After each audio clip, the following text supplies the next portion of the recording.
Hey, I want to welcome everybody back to the Freedom Train podcast series, one of your favorite podcasts or your absolute favorite podcast in the world. I am Joseph Ward, and always joined by the man, whichever way he is on this, Mr. Patrick Irvin with the great background. Ain't no background, that's real life. We camping out here. Hey y'all. He got magic too. He can make the background come alive too. He magic. But well, I would show him, but I got on sweatpants, so I'm not matching either. So, hey man, thank y'all for tuning in again. We appreciate everybody who's been supporting us. We've been seeing an increase of numbers and increase in engagement. And we really appreciate everybody who has been supporting us. We've actually been seeing an increase across the network. So we want to say congratulations and kudos to all of our podcasters here on the Freedom Train Network. Shelby Davis, Queen Candace, Enigma September, Cliff, Pat, myself. Kudos to all of us for putting out great content and increasing our reach and increasing our numbers. Therefore, we are impacting and affecting more people in a positive light. So shout out to us, give ourselves a pat on the back. But before I get deep, I do want to let you know that the Freedom Train podcast series is brought to you by PAX Inc.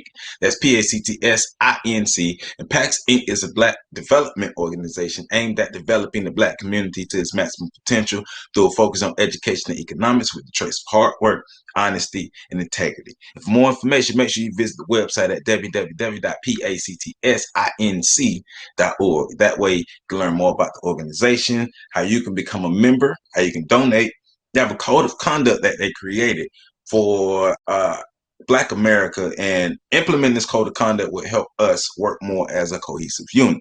You can also see how you can get more involved in the organization. They have a Learning Center tab that you can click on, and it has a plethora of resources ranging from audio resources or audio books, political resources, actual books, ebooks, survival guides, legal cases, and educational videos as well. So go ahead and do that. And you can support them by purchasing some of the items in their store, or you can support PAX Inc. through the Amazon Smile program.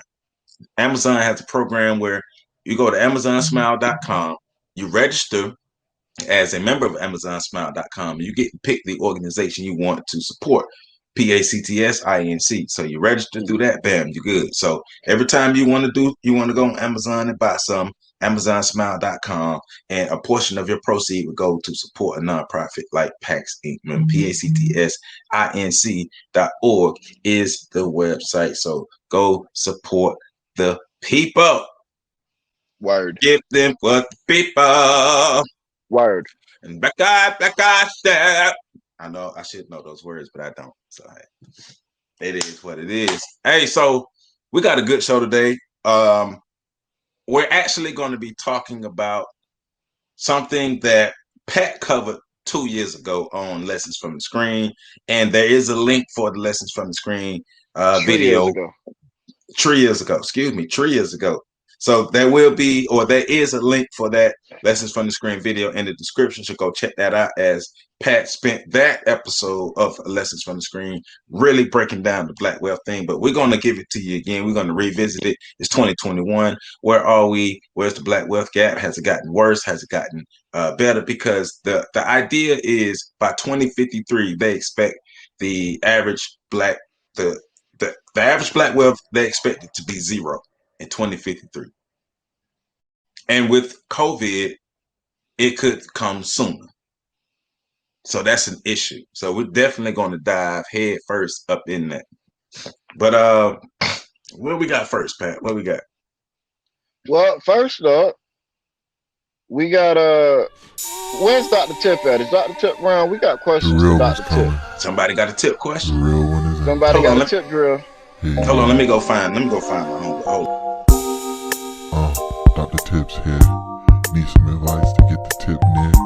Tilt your head to feel tip for real. Tip and told to make them tip drill. Dr. Tip is here to help you with all your relationship needs. Send me your questions. He's got answers. You might like him, you might not. He might tell you to be a thought. He might tell you to get some self-respect. He might call you a simp, he might promote simpage. The world never knows, only Dr. Tip knows. And that's cause Dr. Tip is for real. Back up into his eye, 2 weeks in the result. You forgot the Watch your mind. Back up in the place to be. There you go, Dr. TIP on the MIC, ready to give this advice Yeah. to all you jitterbugs. Get your mind right. You already know how it go. You know All how it right, and we got a tip drill. So for tip anybody drill. that have a tip drill, something they want to ask Dr. Tip, Hey, you can definitely hit us up. But where they hit you up at? Where they submit their questions to? man, you can go to the Freedom Train website, freedomtrainradio.com, and hit the contact us and submit your questions that way. Or you can send a direct email to myself, Patrick at freedomtrainradio.com, or to Joe at, well, that's Dr. Tip. That ain't Joe. But send it to Joe at, Yeah, send it to hey, that Dr. boy. Tip, you want your own email? Yes, I want my own. Matter of fact, because I'm tired of Joe getting my email because he ain't cool enough to get my email. So I need my own email, Dr. Tip, because Joe can't put the tip in like I can. I'm telling you. Okay. He cool, but he can't put the tip in like I Okay. can. Watch him. So we'll let y'all know when that gets set up. And Dr. Tip have his email. But for right now, you can send them to me, Patrick at freedomtrainradio.com, or you can send them to Joe, Joe at freedomtrainradio.com. Or you could, like I said, go to the website and hit the contact us and submit your tip drills that way. You ain't no So player if you ain't got your own email. You hear me? I heard you. That's why I got mine. All three on. Yeah. So Yeah. What we got? this question, What we got? this question comes from a young man or a man. I'm sorry, a man with the moniker of "fuck your white feelings." Say what? Yeah, that's his screen name. So he one of them extra pro black brothers, huh? Sound like it. Okay. Sound like Okay. it. Okay. Okay. What he Mm-hmm. got? What he got? He got a pro black relationship question. Uh, I bet you. Somebody want to cut their afro, huh? I don't Somebody think want you to want perm. to. I don't think you want to put your money on that one. So his question is: are sex bots a legit alternative now? If your Hold woman on. ain't acting right, is Hold it on. cool for you to go and get a sex bot? Let me clean my glasses. Hold on. Because the player need to make sure I saw and heard that right. Say that one more time for a player. So the question is: are sex bots a Sex robot. legit alternative now? Sex robots.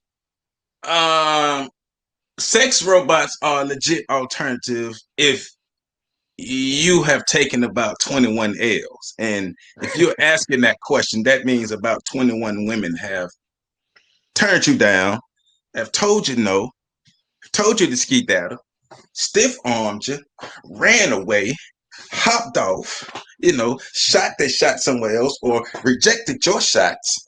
That's mighty what happened because a player like me ain't never thought about no sex robots here. Because Okay. look, I'm a real player. Right? I'm a real player. Matter of fact, I'm gonna Right. get a chain. I'm gonna get a chain that say player. What you gonna say? Okay.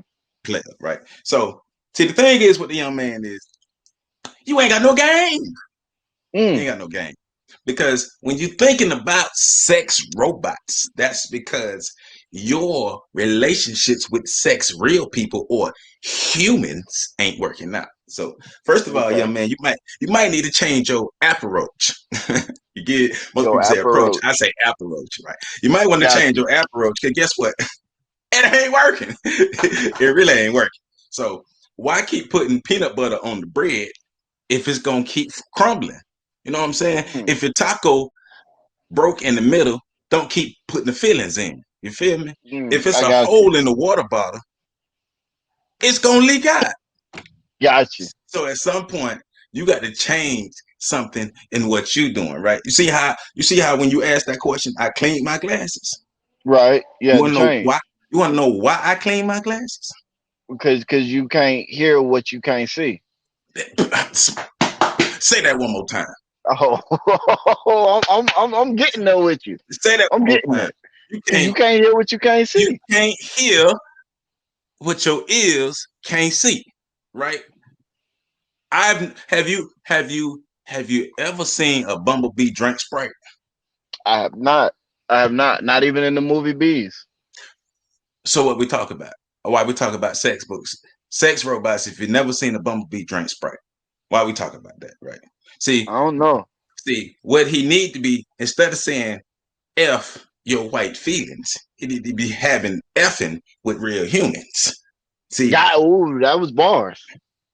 look, I'm your rapper's favorite rapper, favorite rapper player. You dig me? You dig me? Rudy Ray So more times too. I got you. look. There's only one real solution for this. Stop, collaborate, and listen. Mm, Because Ice is back with a brand new edition. Because something mm-hmm, is rather holding me tightly.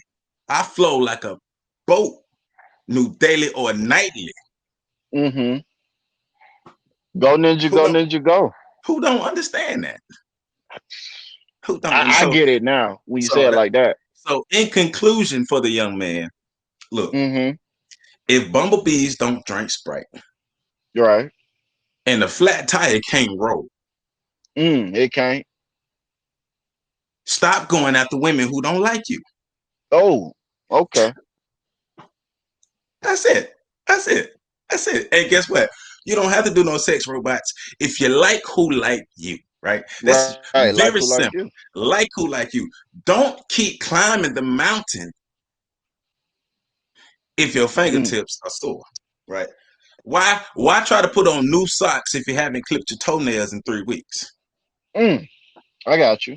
So hey. And the last piece of advice for him is never put deodorant on after a pickup basketball game if you haven't bathed because you're gonna smell like sweat and And antidepressants. mm. So That's it. so after you play pickup basketball, don't you bathe first so that you don't smell like sweat and Yeah, antidepressants. yeah, yeah, I got and you. I'm gonna yeah, write that down. yeah, and then if all else fails, just put some tussin on it. Testing. They'll put some tussin on it if all else Can you put testing on the female? she can drink the tussin. Mm. Okay. Deep. Okay. See how deep that is. That See how deep was that deep. is. Hey, That hey, was deep. hey, man! Look, I'm only here to help. Watch your mouth. I'm only here to help. Okay. Yeah, you gave a lot of help just then, Dr. Tip. I want to thank you for Okay. joining us, giving Okay. us your illustrious, wonderful, marvelous, amazing advice. Okay. I know you just changed this young man's life and any of the other young men out there listening, and even some of the females. I'm sure they would, they got a good idea of what they need to do as well. Look, So look, I look, appreciate you. ladies. If the man, if he don't know none of the lyrics to the Biggie Small song, he ain't the man for you. Mm. Ain't nothing else to say after that, Dr. T. So with that being said, I appreciate you. Tell Joe I stole this woman, and I see y'all later. Peace out. Woo! Watch your mouth. Yes. Dr. Tips here. Need some advice to get the tip near. Tilt your head to feel tip for real. Tip and toe to make them tip drill. Dr. Tip is here to help you with all your relationship needs. Send me your questions. He's got answers. You might like him, you might not. He might tell you to be a thought. He might tell you to get some self-respect. He might call you a simp. He might promote simpage. The world never knows. Only Dr. Tip knows. Hey And man, that's Dr. Tip. your homeboy funny, For cause real. your homeboy funny. Why he ain't answer that man question? He did not. Why Dr. Tip ain't answer that man question? He did not. Hey, He said but a whole bunch of words though. he dropped them jewels on him. He Dr. Tip, did. shout out to Dr. Tip dropping them jewels on him.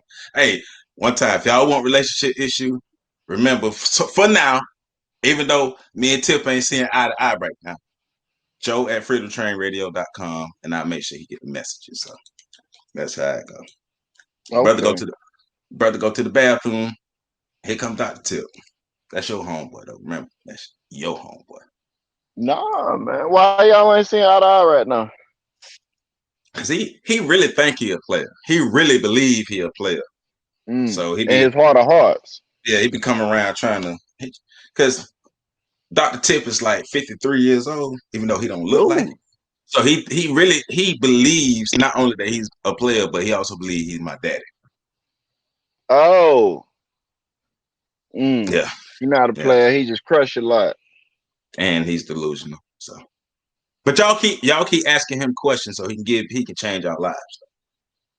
Yeah, he Yeah, give good advice. You know, I heard what that he said about the bees and the Sprite. was That was genius real though. shit. That was That was genius. real That was shit. genius. I ain't Yeah. look. You ain't never seen it. No, I haven't. That's why I said that was like mind chain. Like as soon as he said it, mind blown. Hey, that's and unfortunately, even though he ain't really supposed to be around here, but that's how I go on the Freedom Train Network, man. Look, no, even the mistakes are life changing. Hmm. Already. So let's keep this thing rolling. Um, if you look at social media, and social media is the lens for what we see in the black community, it looks like we're just all over the place through the lens of social media. But it also makes it seem like black wealth is increasing because we have access to more people who are generating larger incomes. Right. But there's something called a report that came out in 2017 that Pat covered in 2017. Kudos to Pat, Freedom Train, always early. 2018. Yeah. 2018. Okay, the report came out 2017. Pat The covered it in report came out 2018. September 2017, but Lessons from the Screen covered it in January of 2018. There it is, ahead of the curve. So the report is called "The Road to Zero Wealth: How the Racial Wealth Divide is Hollowing Out America's Middle Class." So, like I said in the opening, the idea is by 2053, black wealth will be zero. Like we will Hmm. own 0% of the wealth in America. I was skimming through some of the notes earlier, and it was saying as far as um, black household wealth, it's just 4% of the total household wealth in the U.S. Hmm. So, so, so start with you, Pat. Kind of take us into how you found this article and why you decided to talk about this article at the time. What about it made you say, I have to cover this because we need to know this? What's going on in our communities that people may not know about that we need to know about? Why this article is so important to us? Well, it kind of, I came into the space on there now through business and economics. So even Mm-hmm. though I don't talk business and economics as much as I used to, it's still something I follow and keep track of with the same level of passion and detail and vigor that I did initially. Mm-hmm. So I remember of reports that I get notified about on a monthly basis through different alert systems and things on my phone. And at the time, this report came up, and there was a 2016 report by the same group talking about the ever growing wealth gap. And at the time, I didn't cover that report because the wealth disparity was something that was commonly known. And Right, it was commonly known that it was getting, well, in the circles I was in, it was commonly known that it was getting worse. right, So I didn't really feel the need to cover that report. This report came around in 2017. And just the title of it, The Road to Zero Wealth, I was like, wait a second, who gonna be broke? right. So, I opened it up and black Us. people gonna be broke. Right, So, it was, I'm gonna be honest, it was just a framing because it really, the report was given a lot of the same information, but the framing of the information was different. And that's what I was like, okay, because also in 2017, that was also when you started to see people talking about black people waking up, black people being more successful. That was when Trump, he had been in office or he had just got into office that year, and a lot of mm-hmm. people were feeling some type of way about how things were going to go when you had a lot of black business owners and black entrepreneurs talking about how it would at least be a benefit to the black business owners, just that and the third. So there was a lot of narrative and, shifting. and Just for clarity. So a lot of people were saying they may benefit from Trump being in office. Yes. Okay. Yeah. So, and this, of course, was after he got elected. I just put it in this bucket of, okay, we're trying to find a silver lining here. Um, but there were a lot of people making a lot of statements about how things were different, how things Mm-hmm. were shifting, this, that, and the third. And so, reading through this report, as well as reading through a lot of the other information I was reading at the time, it was like, no, it's not. There's nothing's changing. You just can see more of it. And then also with social media, you got to keep in mind, right? Like, that's all bullshit, right? Like, everybody, most of the people on social media don't live the lives that they present on social media. Right. So I felt like this report, with the title or with the approach, gave us an opportunity to have a realistic conversation about where Black people are economically and the direction we're headed in. And so that was why I covered it. It was just one of those things where it was like, this gives up us an opportunity to have a real talk about Black economics and where we are for real. Because there have Mm-hmm. been reports, even going back to 2012 with the finance consumer report from the Federal Reserve, was talking about how Black wealth was diminished and it was doing really, really bad. And I think at the time we owned like 3 or 4% of the nation's total wealth. And then in 2015 or 16, or I think it was 14 or 15, the report said we own 2.7% of the nation's wealth, which was a decrease. And then you just saw all of these things saying, nah, Black people, y'all ain't.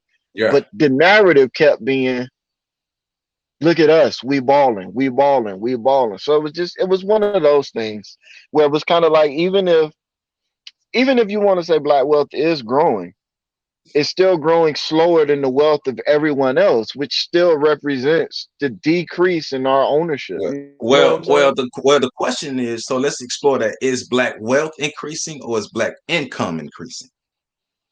Well, according to this report and other reports, and I know you're basing you have some newer articles that were written than this report. Right. But from everything I've read, income is increasing, but wealth is either stagnating or dropping. Okay. Because that's what I read as well.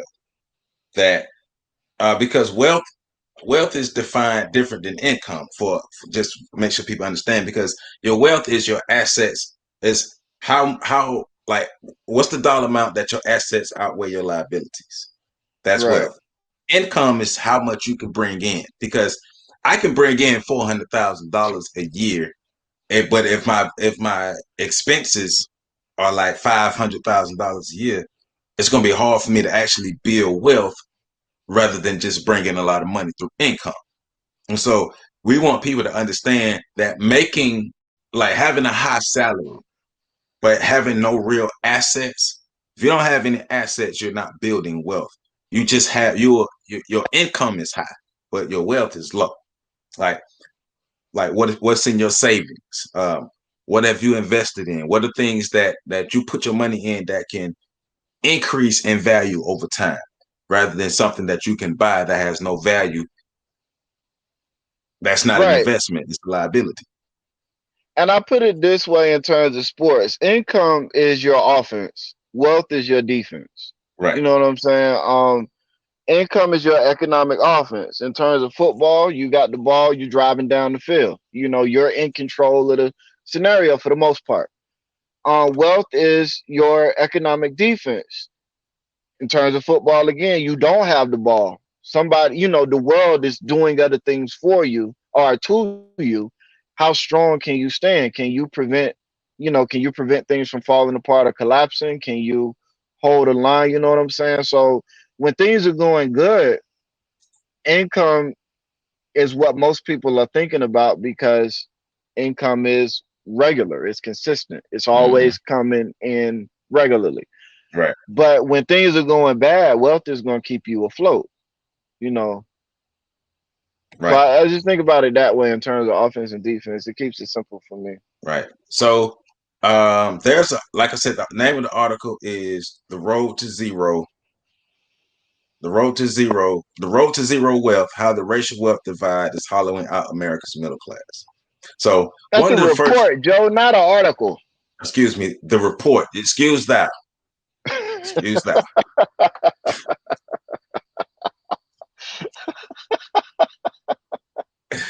Sir, I apologize, sir. Hey, Ah, so one of the first things that stands out is saying it would take 228 years for the average black family to reach the level of wealth white families own today. For the average right. Latino family, matching the wealth of white families would take 84 years. Which is interesting considering how much they try to link us together. Like, yeah, they just black and brown, black and black. Because let's just be real, Latinos are not trying to help black people build wealth. Latinos concentrating on their own wealth. Yeah, yeah. I mean, it's by and large, it seems like most of them are worried about themselves. So, You know, that's why when the media tried to spin, like, that's why they had this people of color thing, and it's like we understand we understand the concept of we're all on the other side. Well, white people don't like none of this. Like, white supremacists don't like none of this, basically. But that doesn't mean that just because white supremacists don't like any of us, that all the groups of color have really made a conscious decision across the board that we're going to link up and operate as people of color. We haven't done that. It's in the media and the people are saying it, but it hasn't really happened. So no, no. so okay, this article, the black white wealth gap left black households more vulnerable. It's saying COVID-19 had an impact on black wealth. It's had on wealth across the board, across the world.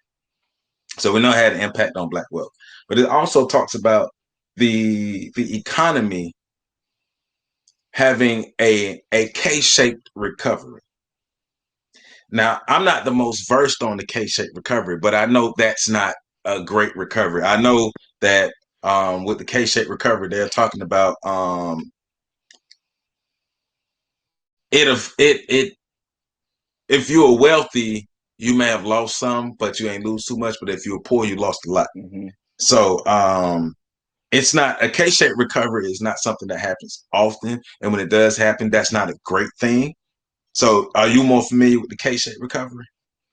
Yeah, it's basically a recovery where things recover at different rates. And they call it a K-shaped recovery because it looks like a K knocked over. It's somebody real creative looked at it and said, "Hey, if you turn your head this way, it looks like a K." And everybody was Right, like, "Oh shit, it do. Let's call it a K-shaped recovery." Um, but there are a bunch of different types of recoveries. right, You don't want a right, K-shaped recovery if you can help it, though, because it's an uneven redistribution of wealth after economic hardship. So, but yeah, this is not to get too muddled up into that. But yeah, K-shaped right. recovery in the sense of this is bad. But that is important for people because we now see an increase of black people who are in the stock market and into the yeah, into the stock market. I don't know why I'm trying to say anything else, but yeah, into stocks, into investing, into all that, into crypto and all that. But forex, all of that is you still use the same market, you still use the same charts, you still use the same everything, and a lot of people may not understand the full jargon or the full breadth of what's going on. So, um, reading is important because if you really don't understand how the K-shaped recovery impacts us negatively, then you might not understand a lot of other things going down the line. You may be investing your money um, all willy nilly, and your actual wealth is not increasing. But you literally out here gambling now because you don't understand what you're putting your money into because you're not taking the time to research, to like Absolutely. really read. Like I got a couple stocks. I'm waiting on two stocks that have 5% dividend yield to get down to my price. Get on down to my price because we got a lot of people investing. They're over trading. They're over investing. They have a list full of a portfolio full of stocks.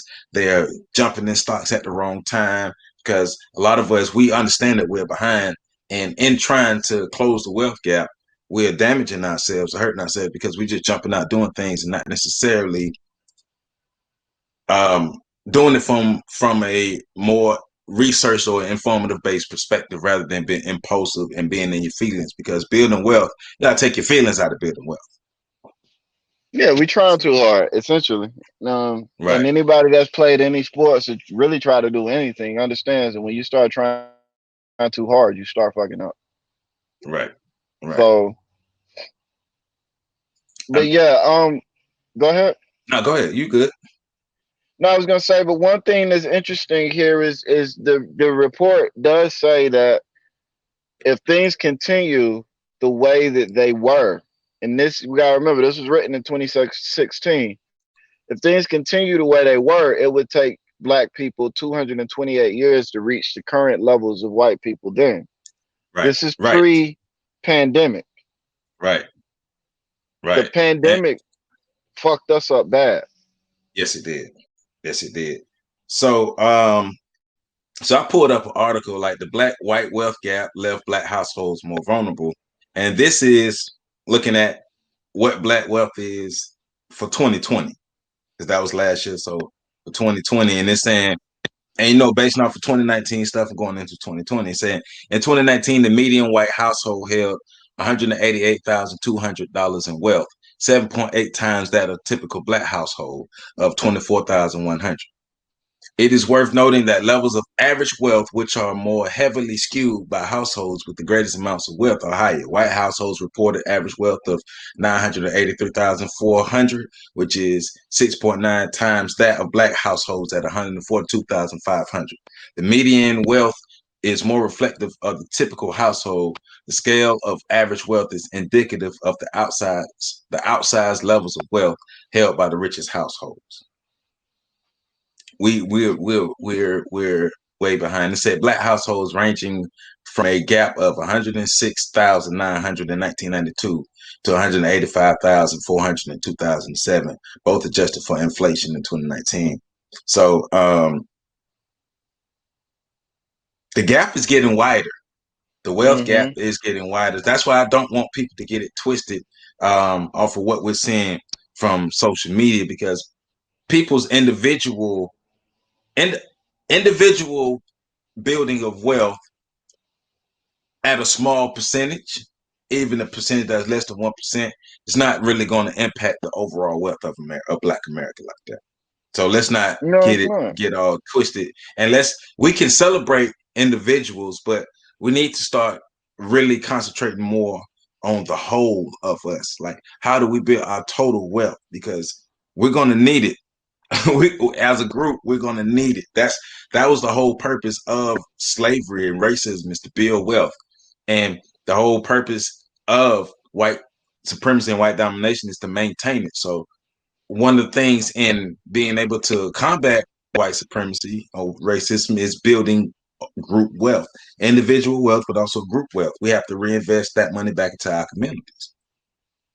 Right, and I think one of the things that I've always kind of talked about, going back to 2012 when the Bureau of Labor and Statistics put out their report on income disparities amongst Black people or amongst households, Black households, or households in general across America. I'm trying to get it right off memory.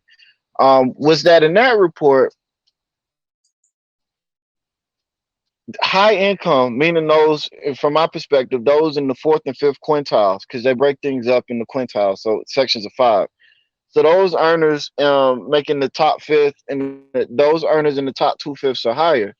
For Black people, that number started at $66,000 a year, I believe it was, or higher. So if you made $70,000 a year or more in 2017 or 2012, I'm sorry, then you were in the top two quintiles of Right, Black earners. right, Now, for white earners, in order to get into the top two quintiles of those of white earners, you needed to be making, I believe the number was somewhere over $100,000. like Hmm. well over. I think believe it was like $150,000. So even when you're talking like what level of income you have in terms of comparing black and white, a high income black person is in most situations a middle income white person. And so Right. we got to think about all of these terms differently. We got to think about spending But yeah, differently. Go no, ahead. but that's real because really wrapping our minds around the difference between building wealth and generating income. Because, like you're saying, if the middle class were defined by wealth rather than income, Black and Latino families in the middle income quintile would need to earn 2 to 3 times as much as white families in order to enter the middle class. If we were to define the middle class in terms of wealth, households would need to own between 68,000 and 204,000 in wealth to qualify for middle class. And How that's many of the us vast earn that? majority of black, right? The vast majority of black people don't meet those criteria. Right. And say under these terms, only Black and Latino households have the highest income quintile.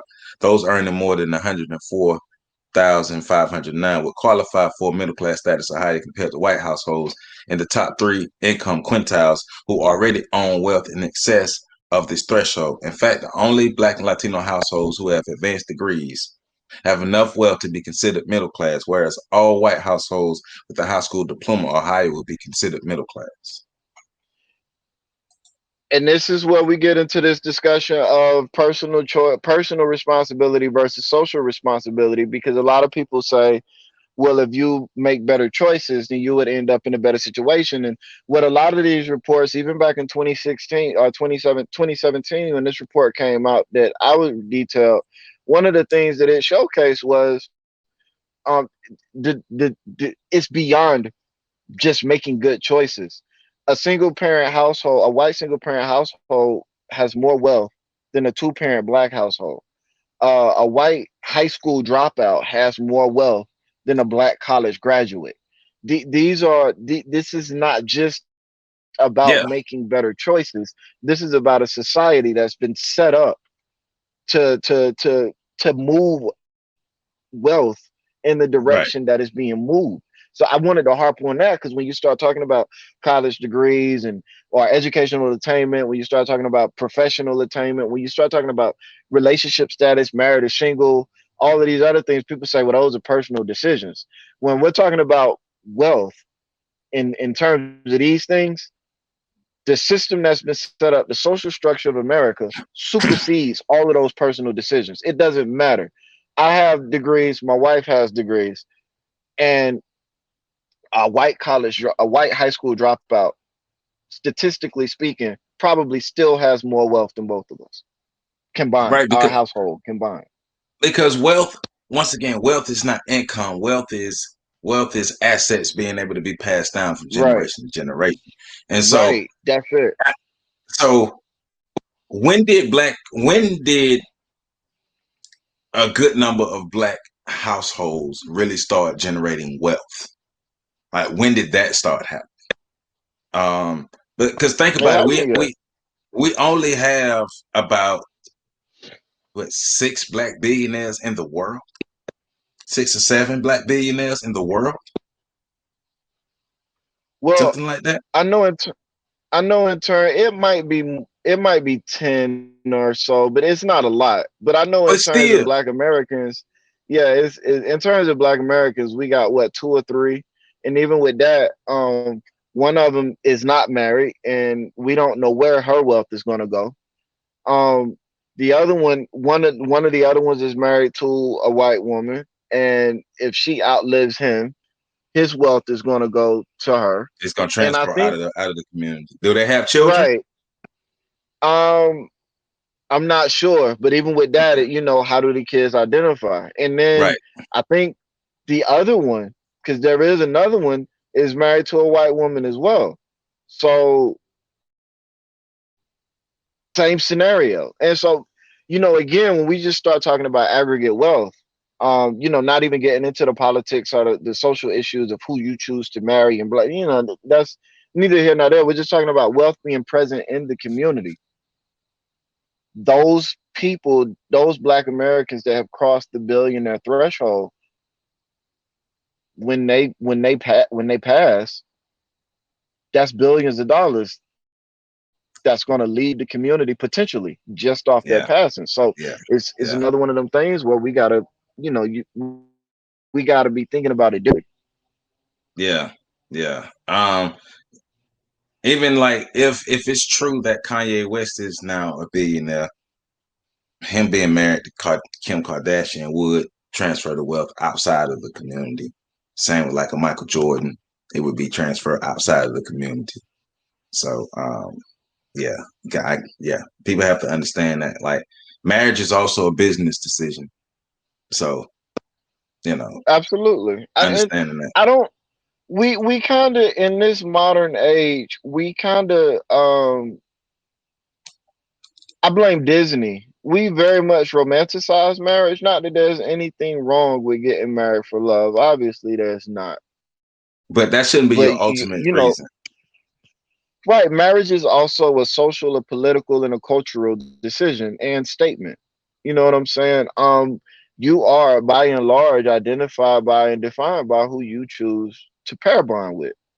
Right. So this is why we keep having these conversations about can somebody that dates or marries outside of their race be pro-black. That conversation stems from the social, political, and cultural attachments people have to who you choose to pair bond with.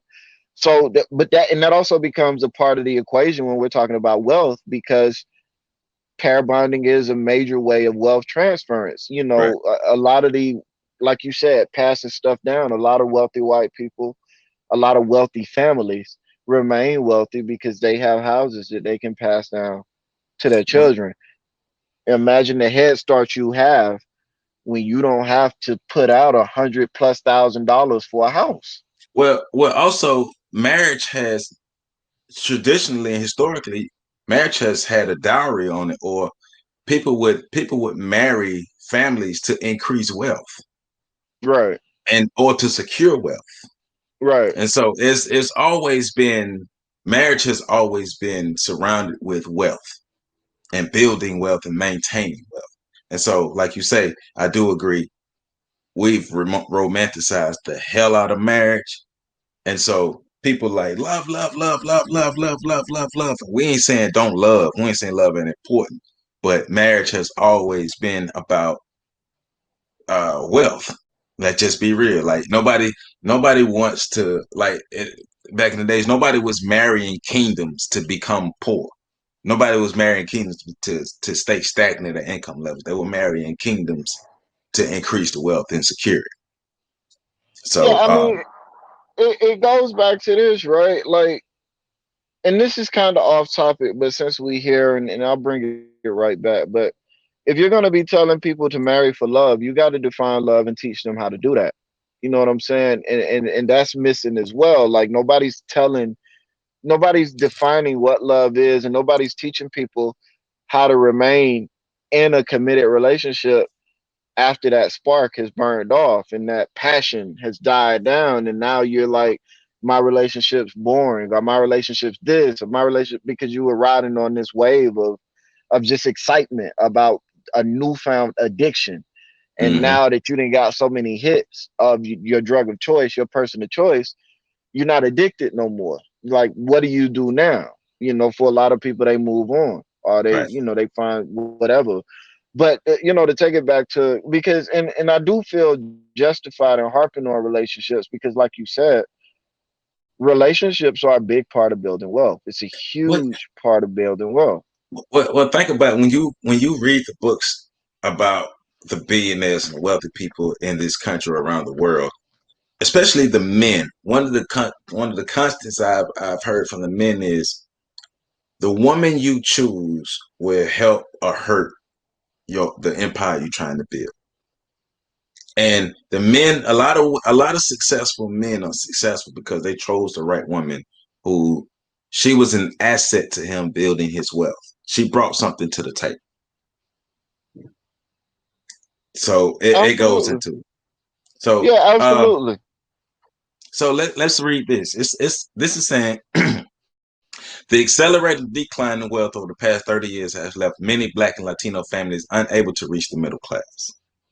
I'm going to read that again. The accelerated decline in wealth over the past 30 years. And the reason why I'm hitting on that, because we often talk about progress, progress, progress, progress, progress. And people like to say that Black people have had such great progress over the years.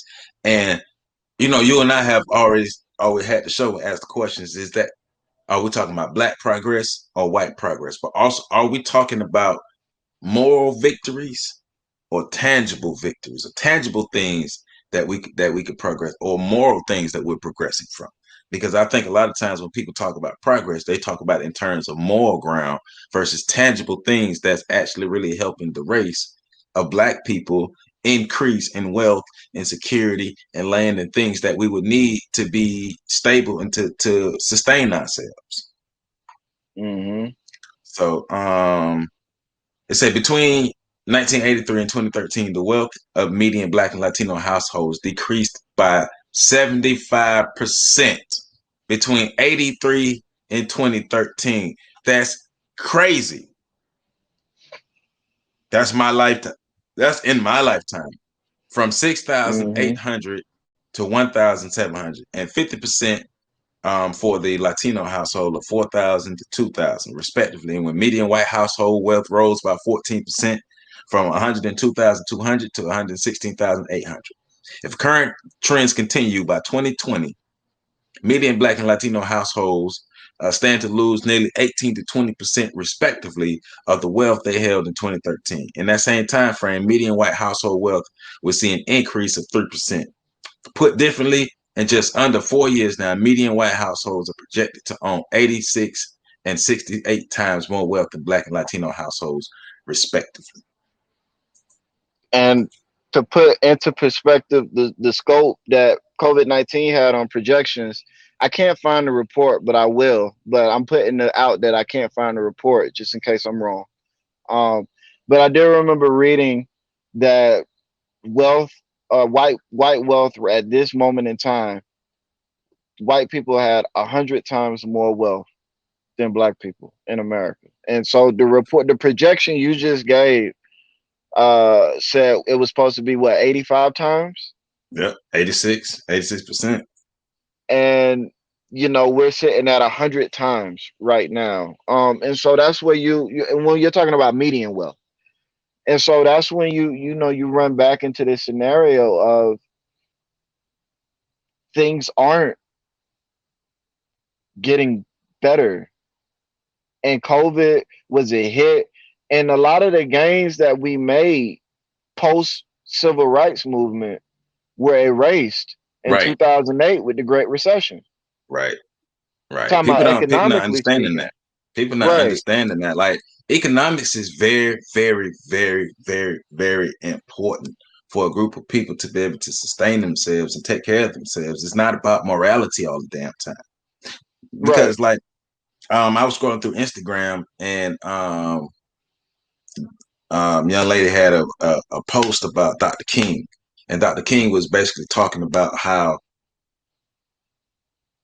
he had an illusion of what white America was going to be, and he had to walk that back. Going back to when he's saying he basically led his people into a burning building, and he learned that Hmm. this is not where we really want to be, because white people wasn't trying to help us. White people were further feeding off of us and using us. And Right. so what confuses me is you can find that clip of Dr. King talking about how trying to integrate into white society hurt us. He's saying this out of his mouth from something he was trying to do. And he was man enough to take accountability to say, hey, I was a part of this, but this ain't working. So we need to do for self. We need to do other things. Dr. King is telling you that, but people will still quote early quotes of Dr. King saying we need to do this and we need that. We need to work together. All this one, all this one. Else. Dr. King is telling you, hey, we tried this. It didn't work back then. It's not working now, and it's still not working. But we still keep doing the same thing over and over and over, and it's not helping us. So I, go ahead. My yeah. bad. Go ahead. No, go ahead. Go ahead. So my question is, because I want to, before we close this out, I don't just want to hit up on the problem. What are some solutions economically? What are things Black people can do for ourselves so we can help close this wealth disparity and not have our wealth totally go to zero by 2053? Um,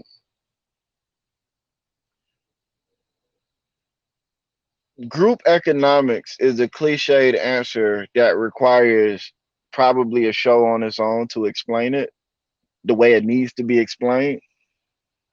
But the way I've always looked at it as black people need to understand this concept of aggregate wealth.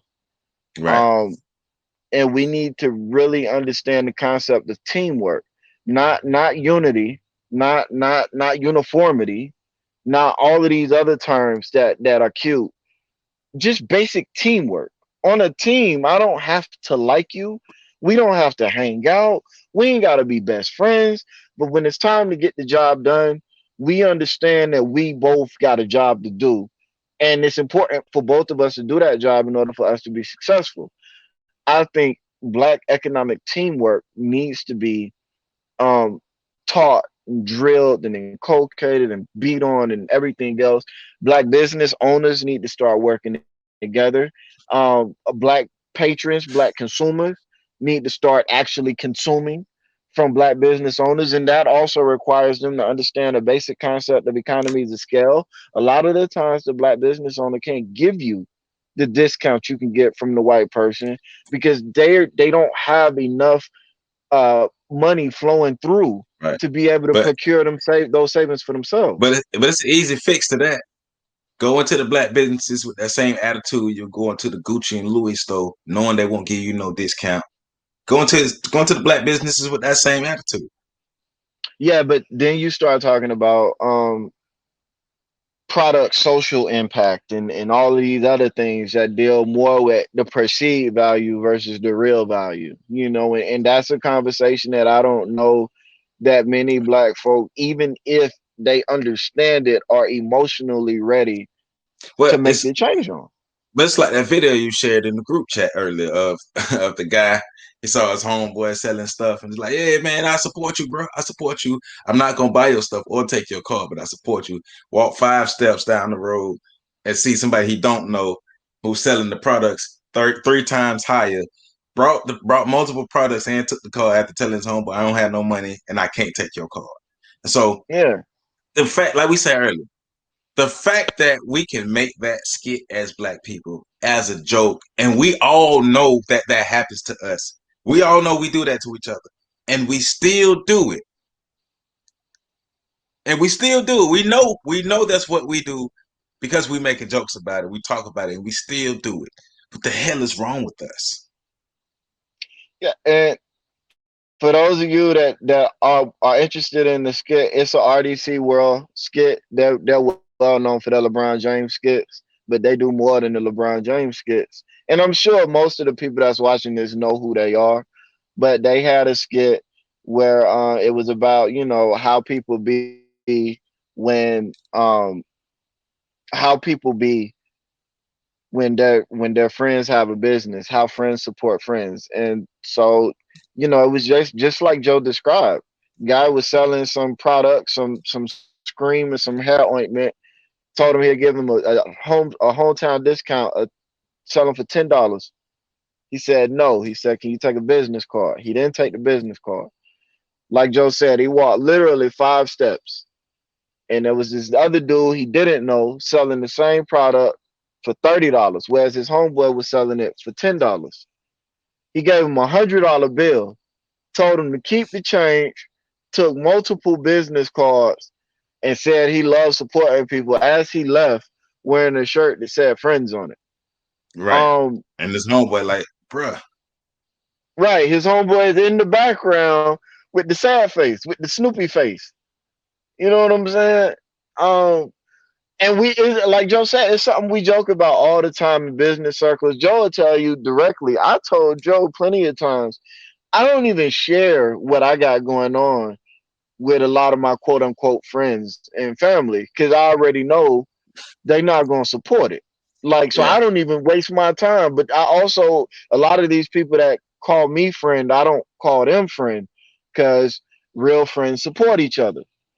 So, but you do hear a lot of people like this is one of the most common complaints I see as a business consultant and as a person that's in a lot of business circles.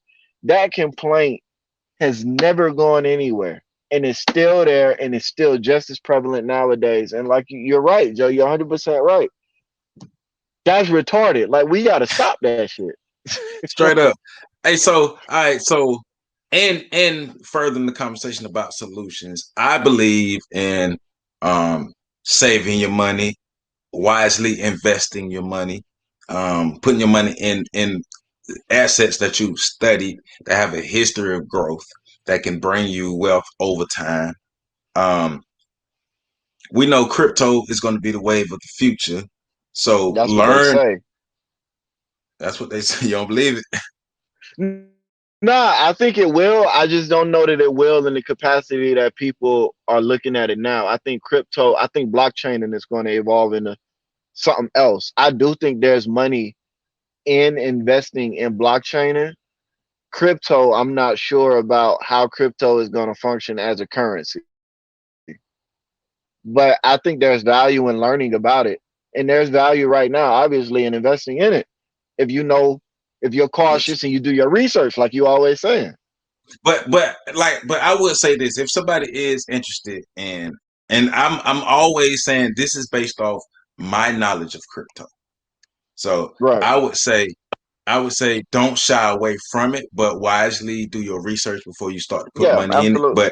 But start off with a small percentage of your. It should make it a small percentage of your portfolio, and as your knowledge increases, you can increase if you want to. If you once your knowledge increase, but it doesn't hurt to have that in your portfolio. It's not going to hurt you. No, I mean, but the key thing with your portfolio, anyways, is you should be willing to lose everything in there. True. So, I mean, if you operate on that principle, um, the reason I harp on teamwork and like I agree with all of the advice you're giving, the reason why I go back to group economics though is because I really feel like we got to do things We do. differently as a collective. If we're talking about aggregate black wealth, if we're talking about individual black wealth, yeah, do all of those things. But if we're talking about communal black wealth, there has to be some community based changes into how we manage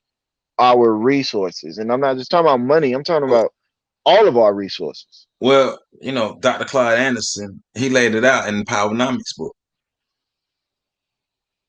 I, I mean, when that book came out in the 70s, Yeah.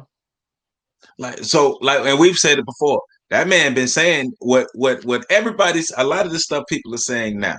That man been saying since the 70s Yeah. He ain't changed his message in decades.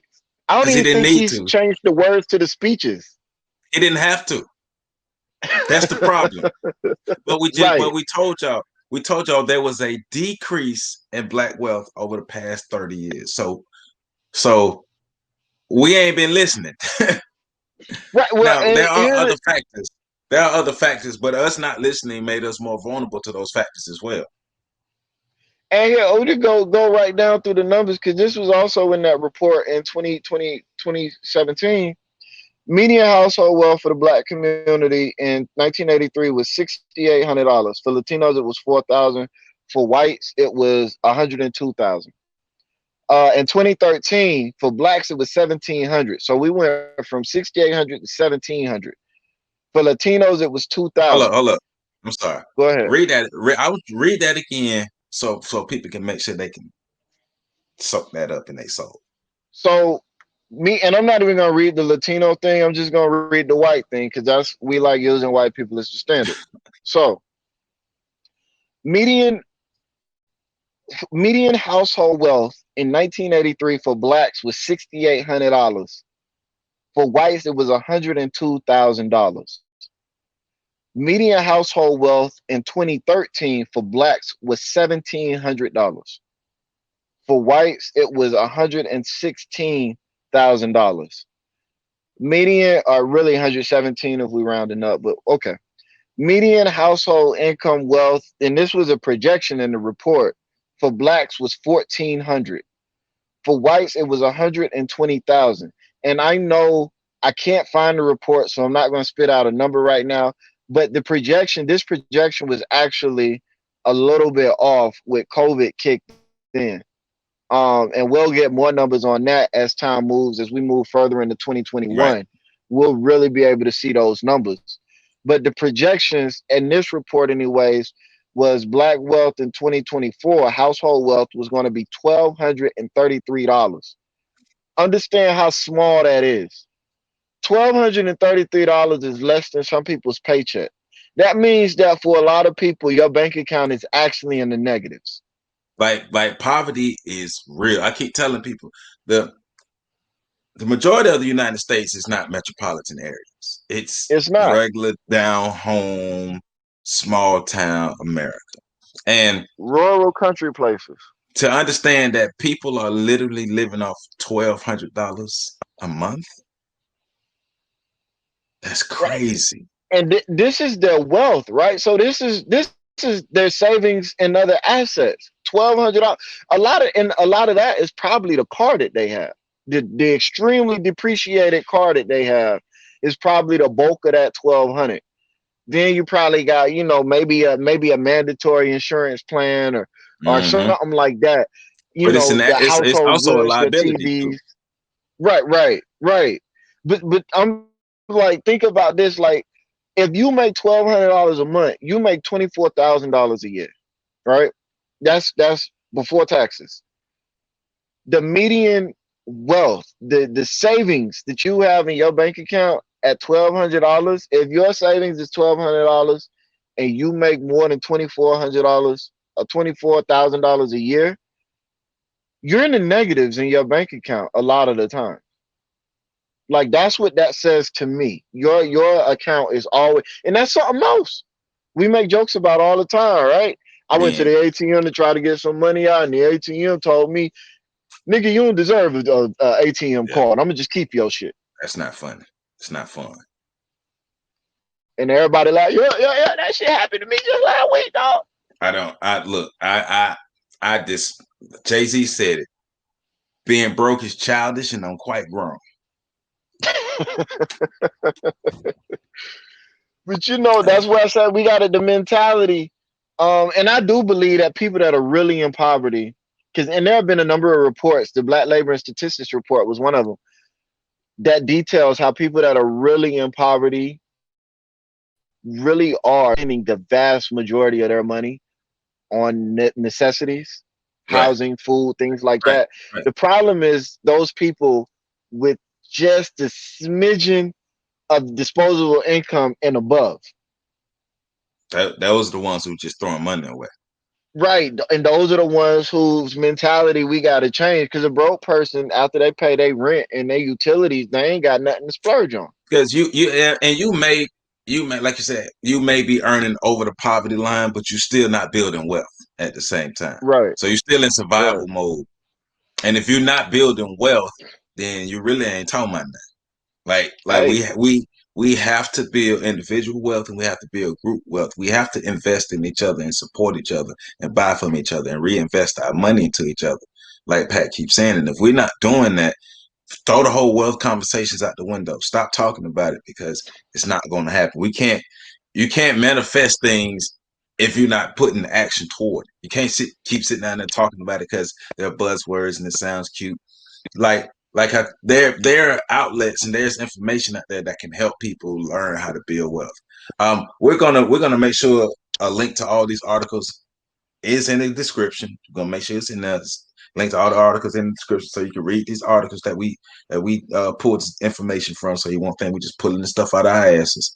So you can see the things, but it's so imperative. We have to stop foolishly spending money. We have to stop trying to look the part and make sure we build ourselves up. Like it's crazy that yeah. you can have somebody making 50, 60, $70,000 a year who will go out and get a BMW, but you have billionaires who drive Priuses.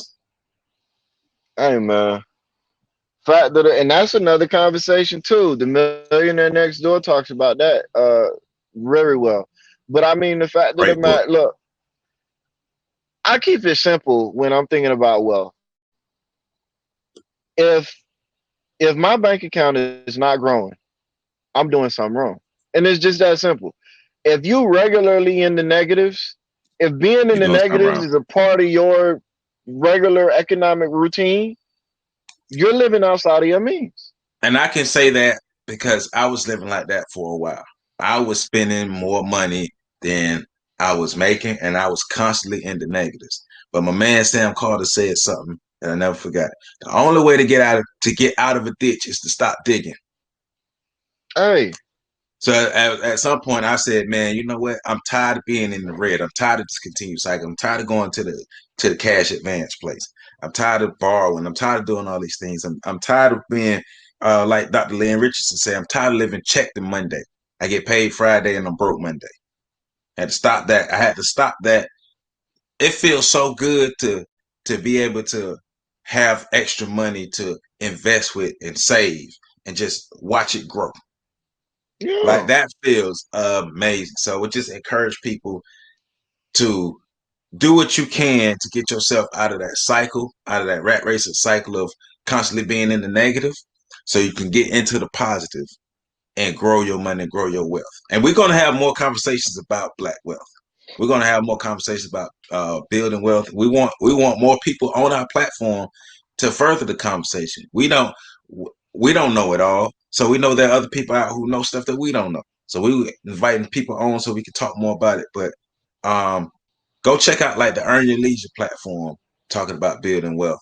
Go check out Anthony O'Neill's platform on YouTube talking about building wealth.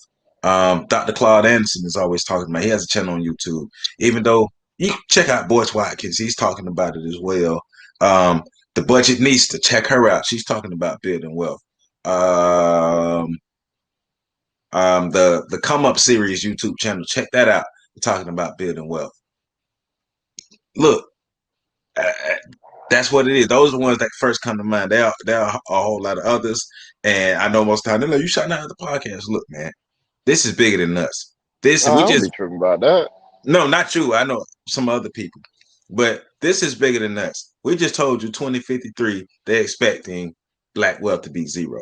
We need to get all the information we can get. So everybody I just said, go check them out, support them, and learn from them. God damn it, because we need to fix our situation. Hey man, to that, people gotta stop being selfish. It's again teamwork. People can listen to more than one podcast at once. Yeah, I listen to a few of them, and I'm not even a big podcast listener. I mean, like, I don't understand. Even with artists that make music, people can buy your CD and and somebody everybody else's else. CD at the same time. Like, people can watch your YouTube channel and somebody else's. Like, I don't understand that whole. I don't want to give nobody else no shine on my platform. Like, but that's another one of I'm those built different. aggregate type. That's got to change if we gonna turn these numbers around. Look, I'm built different. If I like it, I'm gonna tell other people to check it out. So that's how I roll. So, all right. So with that being said, we're about to shut this thing down. With that being said, I'm Joseph Ward. He's Patrick Irvin. You got any final thoughts or parting shots for this episode? That's tired, boss. He's tired. Hey, I'm tired too. But let's get our money right. Let's get our mind right, and let's. Racism is a team sport. Let's start to play as a team and operate as a team and think as a team. If not, we're gonna continue to lose as a team because it ain't slowing down. Like racism ain't slowing down. So with that being said, we out of here. Peace out and shout out to Dr. Tip.